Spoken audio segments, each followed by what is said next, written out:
lie to the American people and repeatedly lie about the state of this pandemic. We saw him refuse to take responsibility for the crisis that should have been met with real presidential leadership. Instead, it has cost hundreds of thousands of Americans' lives and pushed millions into poverty. We saw him diminish the pain felt by so many Americans. President Trump said, "We're rounding the corner. It's going away.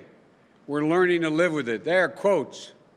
But as I told him last night, we're not learning to live with it. We're learning to die with it. This is a dark winter ahead. Already, more than 220,000 people in the United States of America have lost their lives to this virus. 220,000 empty chairs at dinner tables all across this country. My heart goes out to every single person who's had to endure the agony of saying goodbye to someone they loved and adored over video chat, who couldn't gather their closest friends, even their full family, to grieve together at a funeral mass or a funeral service.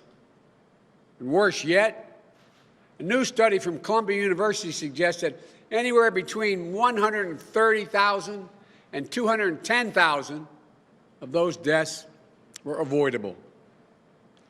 A leading medical journal in America, quite frankly in the world, wrote an unprecedented editorial. To the best of my knowledge, they've never written anything like this. They criticized President Trump's, quote, dangerously incompetent, end of quote, response, and stated that he, quote, took a crisis and turned it into a tragedy. COVID-19 dwarfs anything we've faced in recent history, and it isn't showing any signs of slowing down. The virus is surging in almost every state. We passed 4.8 million cases. And when Trump was asked this week what he'd do differently to get the pandemic response right from the start, his answer was, and I quote, "Not much. Not much." As many as 210,000 avoidable deaths, but there's not much he would do differently? The United States is 4% of the entire world's population, yet we make up 20% of all the deaths worldwide. If this is a success, what's a failure look like? We're more than 8 months into this crisis, and the president still doesn't have a plan. He's given up. He's quit on you. He's quit on your family. He's quit on America. He just wants us to grow numb and resigned to the horrors of this death toll and the pain it's causing so many Americans. But he can't erase his own words or deeds. In February, he knew just how dangerous this virus was. He told Bob Woodward in a taped interview, this disease was deadly, far worse than the flu.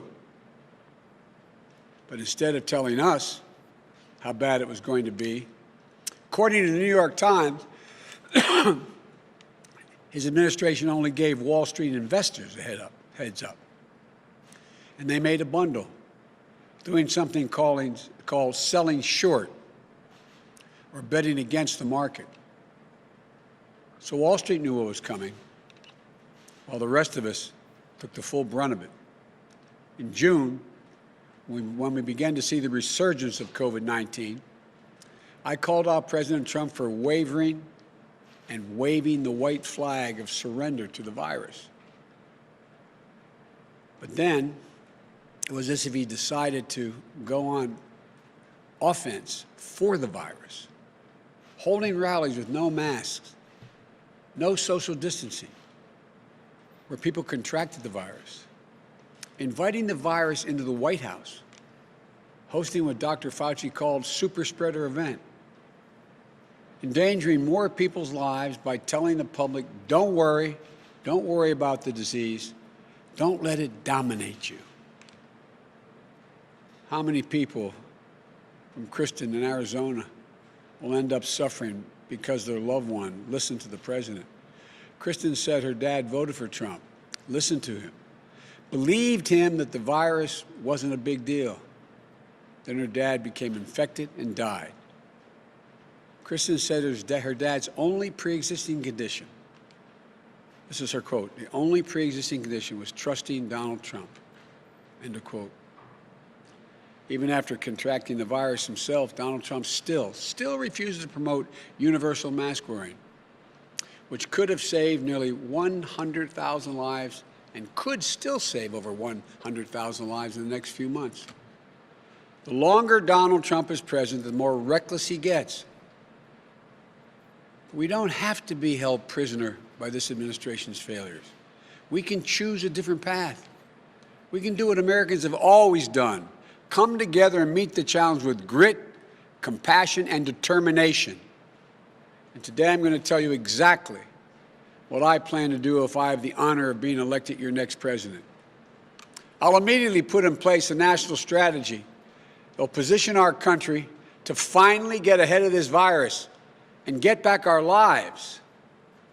I'll reach out to every governor in every state, red and blue, as well as mayors and local officials during transition, to find out what support they need and how much of it they need. I'll ask the new Congress to put a bill on my desk by the end of January with all the resources necessary to see how both our public health and our economic response can be seen through the end. What is needed? Look, a pandemic doesn't play favorites, nor will I. As I said, no red states, no blue states, just the United States, united in our response, united in our purpose to stop the spread of COVID-19 and beat this virus. First, I'll go to every governor, urge them to mandate mask wearing in their states. And if they refuse, I'll go to the mayors and county executives and get local masking requirements in place nationwide. As president, I'll mandate mask wearing in all federal buildings and all interstate transportation, because masks save lives, period. Just look what happened in Arizona. The Republican governor initially tried to bar local governments from implementing mandates on their communities. What happened? In June, Arizona got hit with a surge of cases. Hospitals were flooded. The state health system was overwhelmed. So cities and counties appealed the governor's ruling. They imposed their own local mandates, covering most of the state. The result? Cases fell by 75%. Wearing a mask is not a political statement. It's a scientific imperative. It's a point of patriotic pride so we can pull our country out of this god-awful spiral we're in. And it's a testament to the values we were taught by our families and by our faiths. Love thy neighbor as thyself. Second, I'll put a national testing plan in place with a goal of testing as many people each day as we're currently testing each week, a 7-fold increase. There's a key difference in this campaign between Donald Trump and me. I believe in testing. Donald Trump does not. I believe in science. I believe in public health officials. I believe in the example of other countries which prove that widespread testing is needed to regain the health of our nation, to reopen safely, and critically, to stay open. Every school, every worker, every American should have easy access to regular, reliable, free testing. To achieve this, we need to increase both lab-based diagnostic testing, with the results back within 24 hours or less, and faster, cheaper screening tests that you could take right at home or in school. Look, what we have right now isn't anywhere near good enough. States are still improvising on the fly. School districts are still mostly on their own. And many Americans still don't know when it's important to get a test or how. This isn't beyond our capacity to master. Not if we're directing a coordinated effort across government and the private sector, instead of leaving chaos to reign. We'll manufacture the lab supplies needed to make sure we have enough tests. And we'll tap more of our nation's lab capacity so you can get your test results more quickly. We'll build a national corps of contact tracers to work closely with trusted organizations in these communities that are most at risk. We'll also take steps to ensure that no one has to choose between getting a test and putting food on the table. Look, and that no one is scared that being tested for COVID might jeopardize their immigration status. The only way we'll defeat this virus is if we defeat it everywhere. Third point I'd like to make is we'll close the personal protective equipment, the PPE gap, and get the gear out where it's needed. Every healthcare worker will have a reliable supply of properly fitted N95 masks.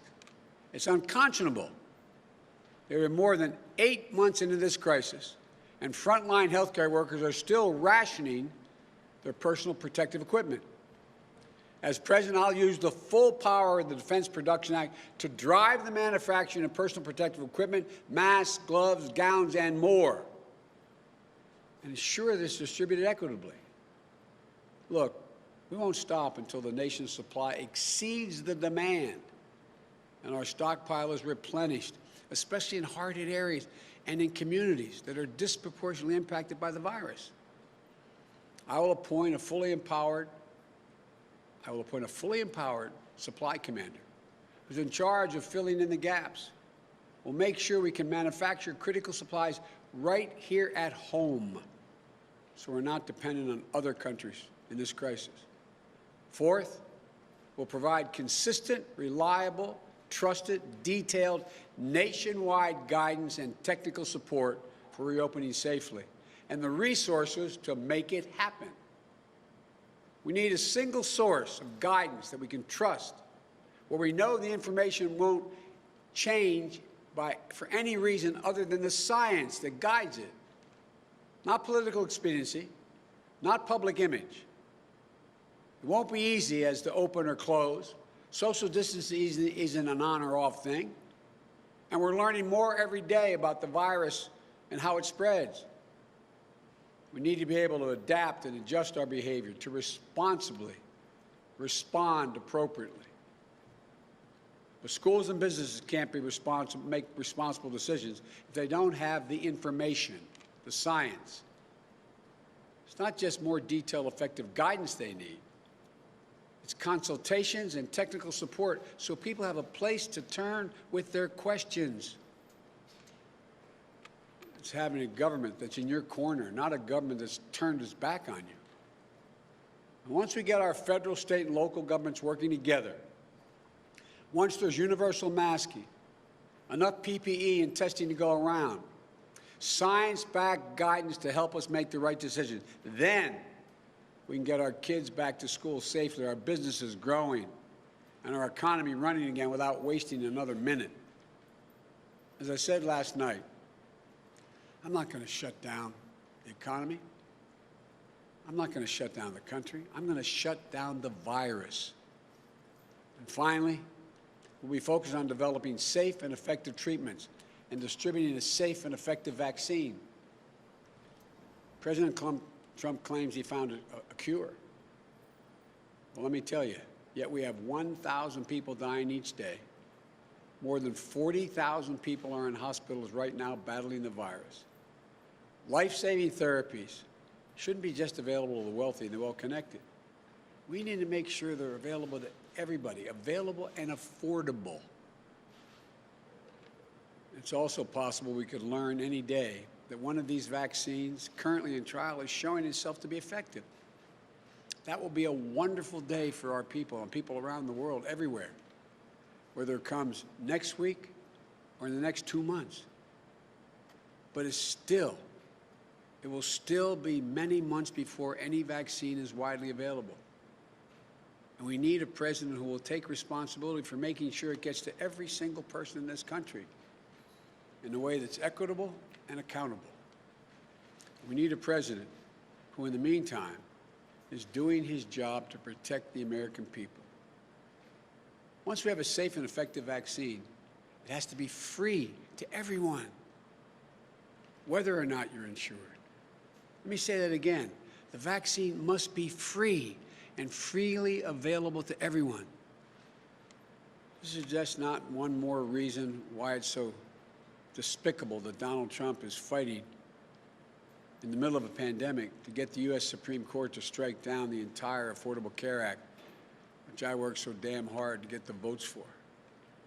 Under the ACA, insurers are required to cover recommended vaccines for free. So overturning the ACA would mean people have to pay to get COVID-19 vaccine. That's wrong.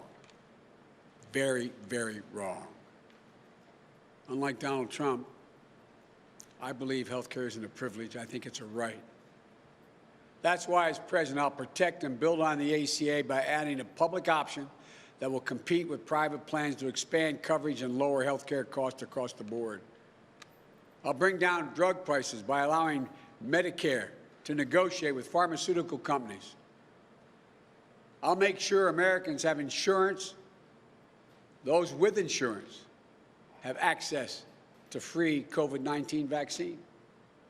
And I'll direct the federal government to bulk purchase as many doses as is necessary of the COVID-19 vaccine so we can provide it free to those who are uninsured, underinsured, or Medicaid eligible. Throughout all this,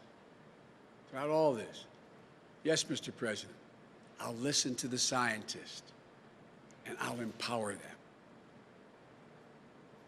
I know how much President Trump has damaged faith in our institutions, in our leaders, in government itself. We have to rebuild the trust between the public and its public servants. It's one of the most difficult tasks we'll face in the coming years. But if I'm elected president, I'll always give it to you, as FDR said, straight from the shoulder. I'll deliver on my promises. I'll listen to the American people, no matter what their politics. I'll let the doctors and the scientists speak freely so you can make the best decision possible for yourself and for your family. And I won't let 4 years of Donald Trump rob us of the most fundamental American qualities, our hope in the future and our faith in ourselves. We can beat this virus. We're not too divided to achieve big things. We're America. We can do this. We've never failed when we work together. Imagine a true nationally coordinated plan where we spare no expense so our schools have the resources they need to reopen with full health and safety protocols in place. Imagine every small business getting a restart package that helps cover the cost of installing plexiglass, providing PPE, and more to minimize the risk of exposure for customers and workers. Imagine our older Americans and people with disabilities having the peace of mind that comes with trusting that the public health system is working for them.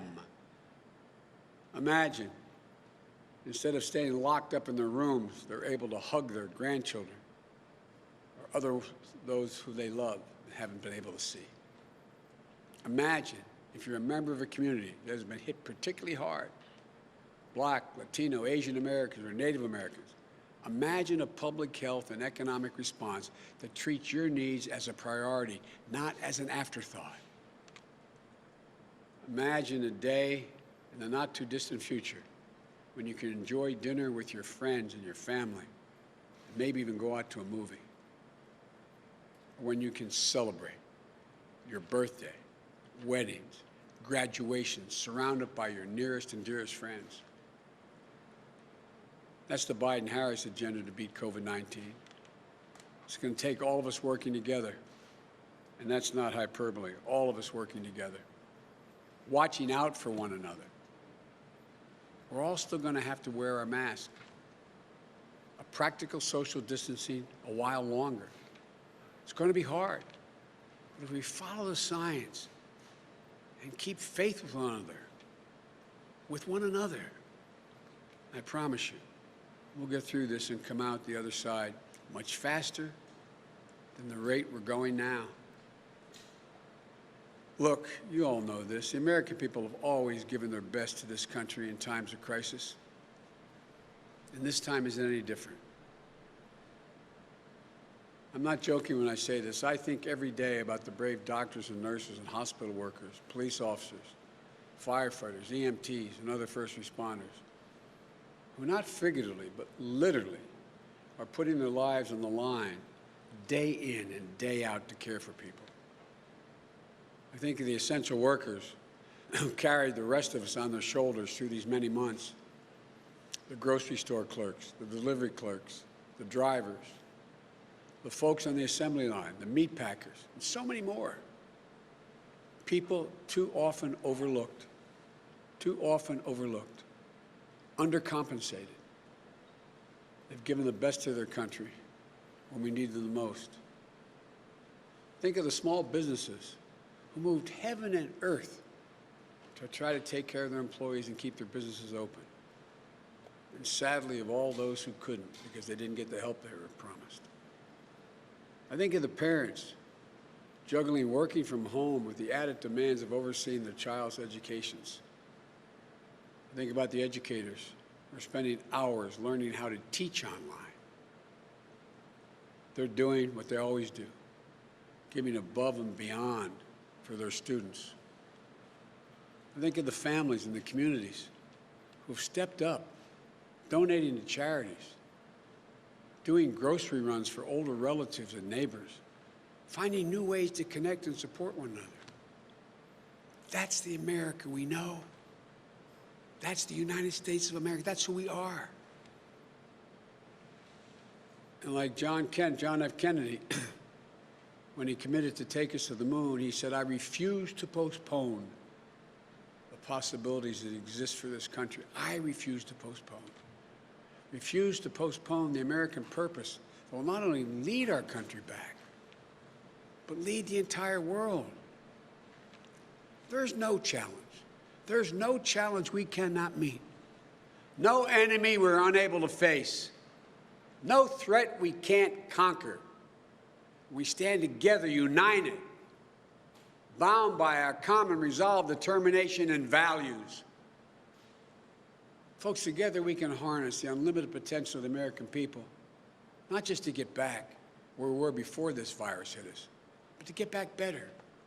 I promise you, and you know it in your heart, we can do this. We must do this, and we will do it together. You know we can do it.